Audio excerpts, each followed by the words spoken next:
আজকে আমি একটা রান্না নিয়ে এসেছি তোমাদের জন্য। অনেক দিন পরে বন্ধুরা কিন্তু ভিডিও করতে আসছি আবার।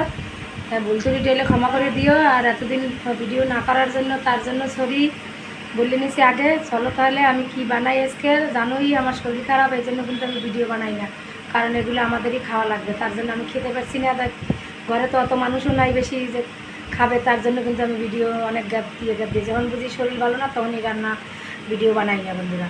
চলো তাহলে আজকে রুই মাছ দিয়ে আমি পালং শাক দিয়ে বানাবো। চুলাতে কড়াই রাখা আছে।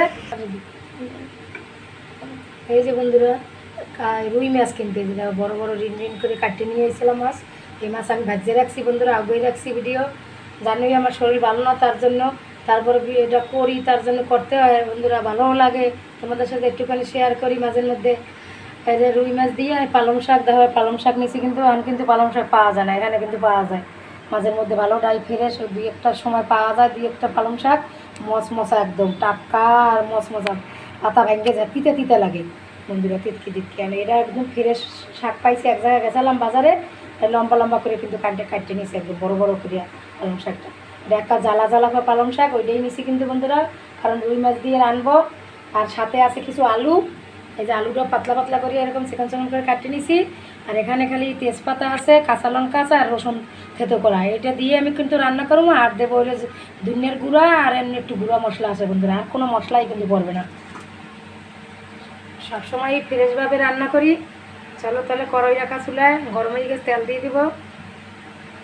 জানোই আমি সবসময় ফ্রেশভাবে কিন্তু রান্না করি, সবসময় ভালো জিনিস করি রান্না করি। জিরা ফোড়ন, তেল গরম হয়ে গেছে, যতটা লাগবে শুকনো লঙ্কা দিয়ে দিলাম কিন্তু একটা, আর তেজপাতা আর জিরা ফোড়ন দিয়ে দিলাম, আলু দিয়ে দিলাম,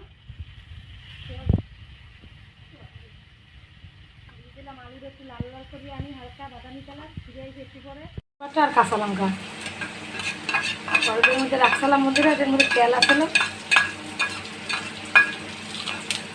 যত মশলাতে কম করবে এরকম ফ্রেশভাবে জিরা বাটা দেওয়া যাবে, দেবো না বন্ধুরা। ধনিয়ার গুঁড়ো দিয়ে দেবো, তাহলে একটু জল দিয়ে নিয়ে আগে হলদি পাউডার দিয়ে দিলাম কালারের জন্য। যতটা নেবেন শাক আলু মাছ, আমার তো মাছ অনেকটাই আছে, প্রায় 5-6 কেজি মাছ, বড় বড় মাছ।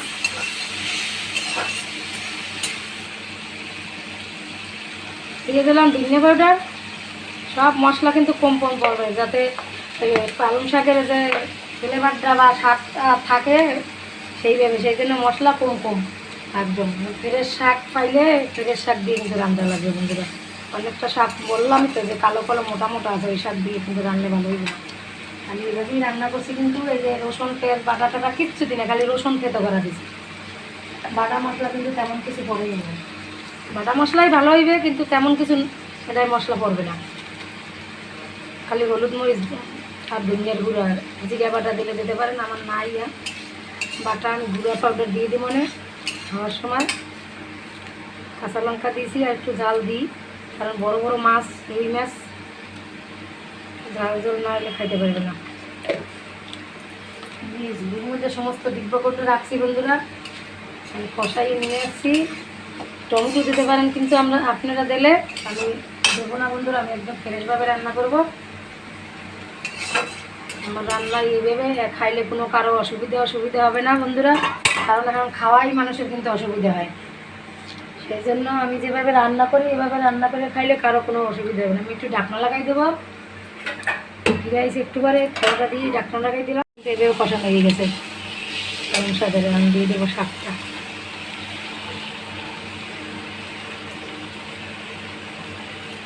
সবসময় বলি যে রান্না করলেই তো হবে না, খাওয়ারও লোক থাকতে হয় বন্ধুরা। আমাদের বাসা এতদিন বাসা টাসা পাল্টাইছি, অনেক ঝামেলার মধ্যে আসলাম। আবার জন্মাষ্টমী গেছে, ফের ঝামেলা, এই জন্য রান্নাবান্না করা হয় নাই, আর খাওয়া দাওয়া ওরকম হয় নাই। আর শরীর খারাপ মনে করে বুঝতেই পারছেন, এই দিল্লিতে কোনো কিছুই হয় না। সবসময় বলি আমরা 3 মায়ের প্রতি খুব শরীর খারাপ হয় বন্ধুরা। একটু সামান্য জল দিয়ে কষাই নেই, তলাটা আবার আলুটা তো তলা লাগিয়ে দিতে পারে, এই জন্য বাড়াই নিছি। আজ মাঝারি ধরনের আঁচ করিয়া শাকটা কষাই নেব, কারণ কালারটা তাহলে এভাবেই থাকবে। তার জন্য বন্ধুরা আমি রান্না করি না এরকম, যাতে খাইতে না পারি আর শরীর খারাপ হলে তাহলে কী করবো, কোনো কিছুই ঠিক হয় না। মশলা টশলা খাইতেও বারণ করছে ডাক্তারে, কী করবো, তার জন্যই করি না বন্ধুরা। কষাই নিয়ে আসছি। এই দেখো পালং শাকটাও কিন্তু এভাবে মাখা মাখা একদম হয়ে গেছে, চরচড়ির মতন। এভাবে কিন্তু চরচড়ি বানাইলেও কিন্তু খাওয়া হয়ে যায়, সেই মজা হয়ে যায়। এর মধ্যে যদি টমেটোটা দিলে ভালো হয়, দিতে পারেন। আমি দেবো না, একদম ফ্রেশভাবে রান্না করছি। একটু আলু দিলাম, আলু না দিলে হয়তো অল্প এই জীবনে বাচ্চারা একটু আলু দিলে ভালো খায়, সেই জন্য সবসময় একটু আলু দিই বাচ্চাদের জন্য। চুলাটা আঁচ বাড়াই দিলাম।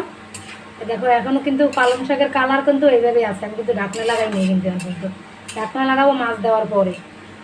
মাছ কিন্তু এখনই দিয়ে দেবো, কারণ পালং শাক তো গলানো যাবে না বেশি। এইটা এতটা জল দিয়েছি, মাখা মাখা টাইপের হবে। একটু ফুটে উঠলেই আমি মাছটা দিয়ে দেবো। আমি ঢাকনা লাগাই দিলাম, আবার ফিরে এসে একটু পরে এই যে ফুটে উঠছে, আমি কিন্তু মাছ দিয়ে দিলাম তাড়াতাড়ি। পালং শাক বেশি একবার গলে ভালো লাগবে না, একটু আস্তে আস্তে রাখতে হবে পালং শাক। আস্তে এক পিস মাছ দিয়ে দিলাম,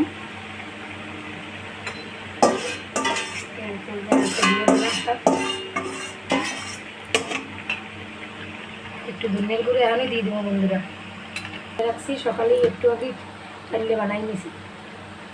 জিরের গুঁড়োটা দিয়ে চুলোর আঁচ বাড়াই দিলাম।